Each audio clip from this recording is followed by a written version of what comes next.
Hello friends, સ્વાગત છે તમારું રિતુસ કિચન રેસિપીમાં। તો આજે આપણે સુરતમાં ફેમસ ઢોસા આઇટમ ચીઝ ગોટાળો કેવી રીતે બનાવવો એ જોઈશું। એકદમ સિમ્પલ અને ઇઝી રીતે બની જતો આ ગોટાળો સિમ્પલ પેપર અથવા તો મસાલા ઢોસા પેપર સાથે સર્વ કરી શકો છો। તો ચીઝ ગોટાળો બનાવવા માટે સૌથી પહેલાં કઢાઈમાં 1 ટેબલસ્પૂન બટરને ગરમ કરવા મૂકી દઈશું।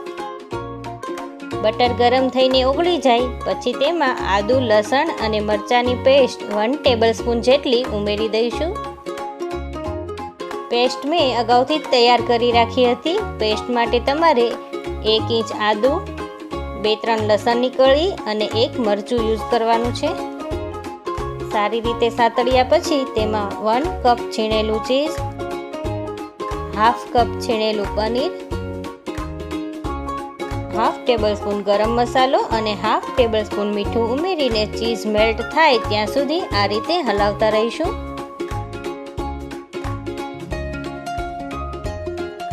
ચીઝ મેલ્ટ થયા પછી ગોટાળામાં હાફ કપ પાણી ઉમેરી દઈશું। સારી રીતે મિક્સ કરી લઈશું।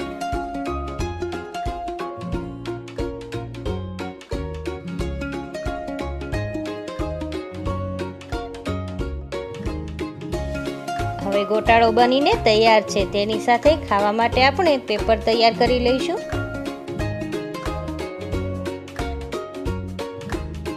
તો પેપર બનાવવા માટે મેં ઇન્સ્ટન્ટ રવા બેસન બેટરનો યુઝ કર્યો છે।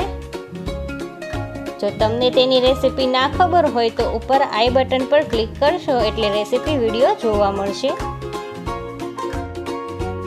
તો આપણું પેપર પણ બનીને રેડી થઈ ગયું છે। થોડા ધાણા એડ કરીને આવી રીતે રોલ કરી લઈશું।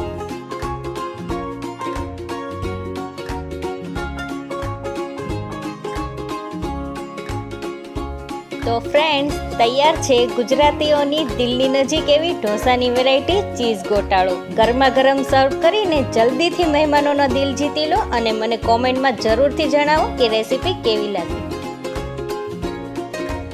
અને આવી જ મજેદાર, ચટાકેદાર અને ઇઝી રેસિપી જોવા માટે મારી ચેનલ રિતુસ કિચન રેસિપીને વિઝિટ અને સબસ્ક્રાઈબ જરૂરથી કરજો। તો ફરી મળીશું એક નવી રેસિપી સાથે।